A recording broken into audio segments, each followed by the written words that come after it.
What if the 7-Eleven you rely on won't be there next time you need it? It's 2 a.m. Your gas light just came on. You're tired, you just want to get home, and you're not even worried because there's a 7-Eleven up ahead, and 7-Eleven is never closed. That's the whole point of the name. That's the one thing you've never had to think twice about. You pull in anyway, and the lights are off. Doors locked. For a second, it doesn't even make sense. This isn't some random shop that closes at 9. This is 7-Eleven, the place that's supposed to always be there, no matter what time it is, no matter what town you're in. And that's actually the real story here. It's not just about one closed store or one bad night. It's about a brand that built its entire identity on always being open, quietly shutting down branches across the country. And stories like this are starting to show up more and more in cities all over the US. So yes, this is real. It's not a rumor. It's not some random headline. It's confirmed in the company's own earnings report, and outlets like NPR and Forbes have covered it too. 7-Eleven is closing hundreds of stores, and the reason behind it has almost nothing to do with what you'd expect. Let's get into the actual numbers, because they matter more than a scary headline. In 2024, 7-Eleven's parent company, 7&i Holdings, confirmed it had shut down 444 stores across the United States. Not rumors, not a leaked memo. This came straight from the company's own earnings report in a call with investors. And they weren't done. The company then announced plans to close 645 more stores across North America during this current fiscal year. Now, to be fair, 7-Eleven isn't just closing stores and walking away. They're also opening new ones. Around 205 of them are planned this same year. And some locations aren't disappearing entirely. They're being converted into fuel-only stops instead of full convenience stores. But even after you factor all of that in, the company's own projections show their total footprint dropping to around 12,272 locations in North America, down from more than 13,000. That's roughly 440 to 730 stores, net, just gone, depending on how you count the conversions. Here's the thing, 7-Eleven hasn't released a list of exactly which stores are closing, which means in states like Illinois, where there are over 400 locations concentrated mostly around Chicago, people genuinely won't know if their store is affected until it just doesn't open one day. For the people actually behind these counters, this is real disruption. Employees losing shifts. Franchise owners losing their entire livelihood overnight. And in some smaller towns, a 7-Eleven isn't just a convenience store. It's the only place open late, the only nearby spot to get gas, a coffee, or just directions when you're lost. So let's be clear about what this actually is and what it isn't. This is not a company that's dying. 7&i Holdings is still opening new stores, still investing in its business. What this actually is one of the most aggressive overhauls in the company's history, a full-scale reshaping of what a 7-Eleven even is. So what exactly are they reshaping 7-Eleven into? And why does that reshaping mean hundreds of stores just don't make the cut? So what are they actually reshaping 7-Eleven into? Let's start with the phrase the company itself uses internally, portfolio optimization. It sounds like corporate jargon designed to sound harmless. But what it actually means is this. 7-Eleven went through its entire store list, ranked every single location by performance, and started cutting from the bottom. And here's where it gets interesting, because the reason so many stores ended up on that list isn't what most people would guess. It's not gas prices. It's not rent. According to the company's own earnings disclosures, one of the biggest factors is something 7-Eleven used to rely on more than almost anything else in the store: cigarettes. For decades, tobacco was one of the most reliable moneymakers in convenience stores. People came in for a pack of cigarettes and grabbed a coffee, a drink, a snack on the way out. That one habit dragged in a dozen other small purchases.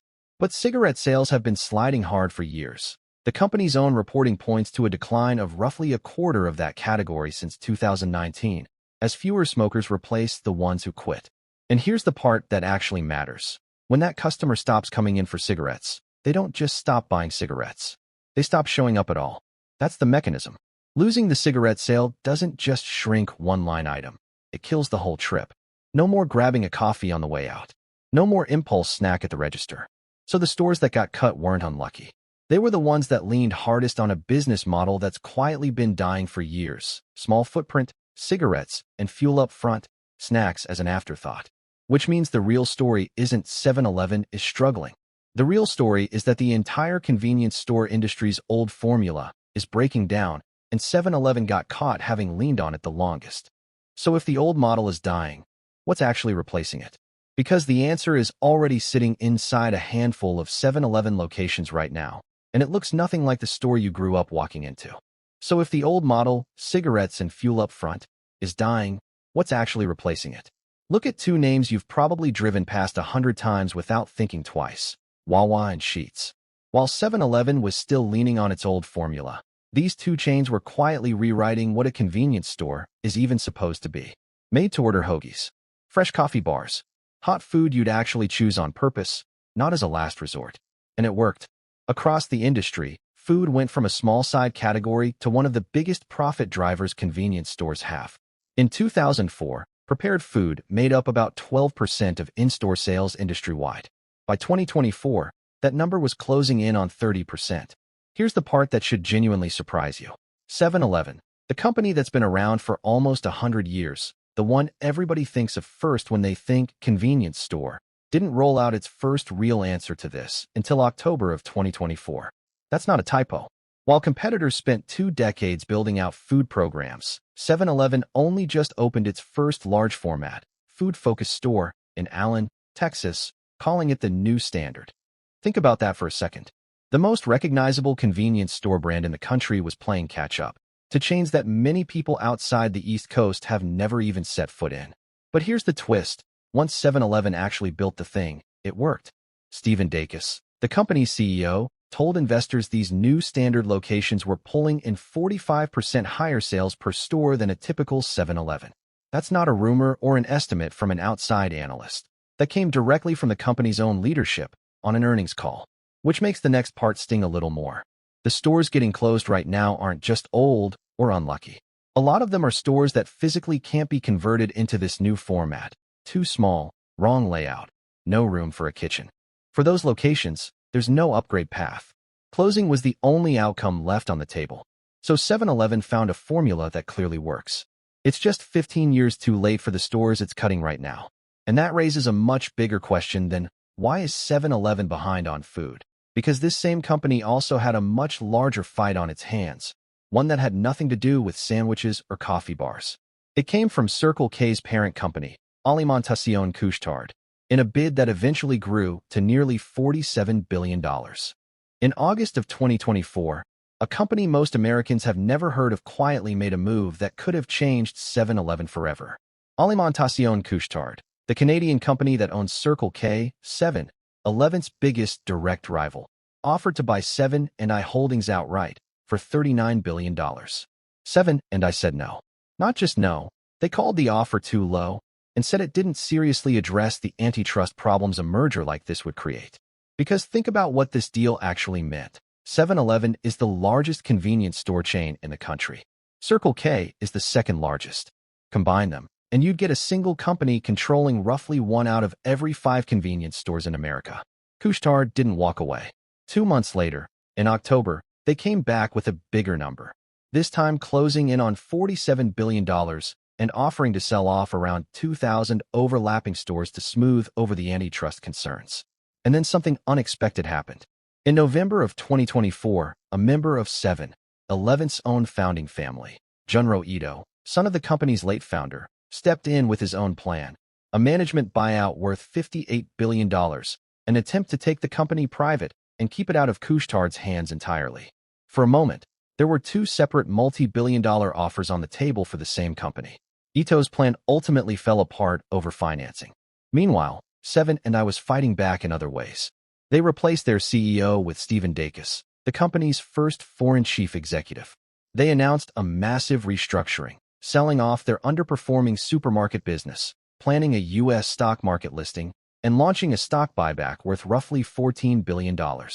By April of 2025, the two sides had signed a confidentiality agreement and were finally, officially, talking. It looked like a deal might actually happen. Then, in July of 2025, it all fell apart. Couche-Tard sent a scathing letter to 7&I's board, accusing them of what they called a calculated campaign of obfuscation and delay. They said meetings were tightly scripted, information was withheld, and in one meeting, When a 7-Eleven executive tried to actually answer a tough question, Couche-Tard claims that 7 and I's own Singh will cut him off. Couche-Tard walked away from the table entirely, ending what would have been the largest foreign takeover of a Japanese company in history. 7 and I's stock dropped more than 7% the next day. So why does any of this matter to someone who just wants their Slurpee run at 2 a.m.?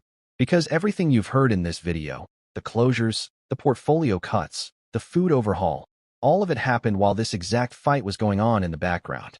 And that timing isn't a coincidence.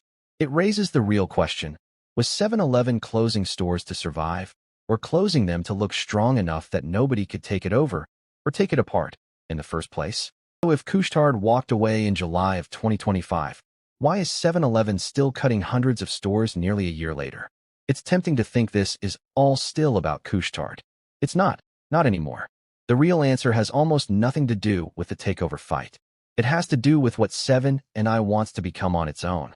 In August of 2025, just weeks after the Couche-Tard deal collapsed, 7 and I laid out a new plan.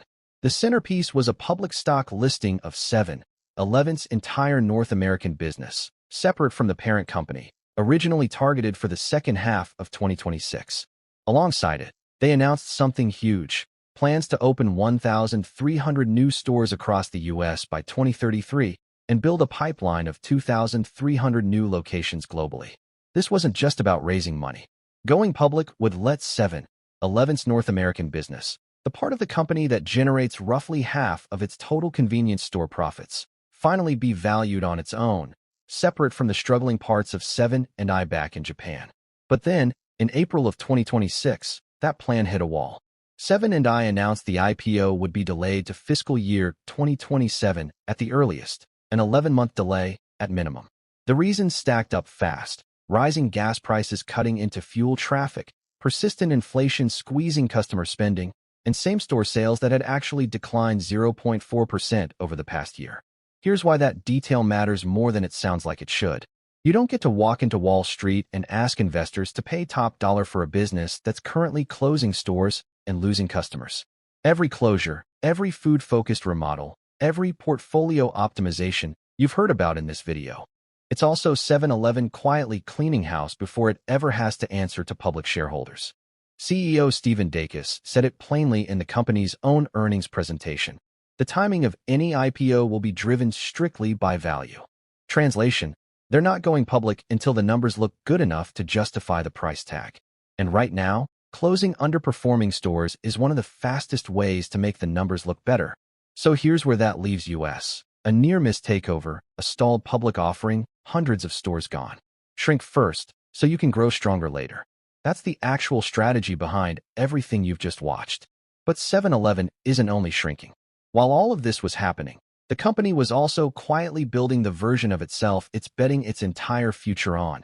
And it's already opening, right now, in select cities across the country. Picture walking into a 7-Eleven that doesn't look like a 7-Eleven at all. No cramped aisles. No single, tired coffee machine in the corner. Instead, a store nearly double the size of a normal one, roughly 5,000 square feet, with a full-service restaurant built right into it.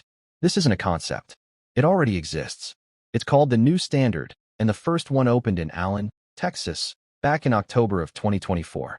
Walk in, and you'll find a proper coffee bar with both hot and cold options, which leaves one last, uncomfortable truth. A company and an industry can absolutely get stronger, while real people, employees losing shifts, franchise owners losing everything they built, are the ones covering the cost of that transformation. So the next time you pull in at 2 a.m., gas light blinking, take a second look around. You might be standing in the last version of a store that's already disappearing.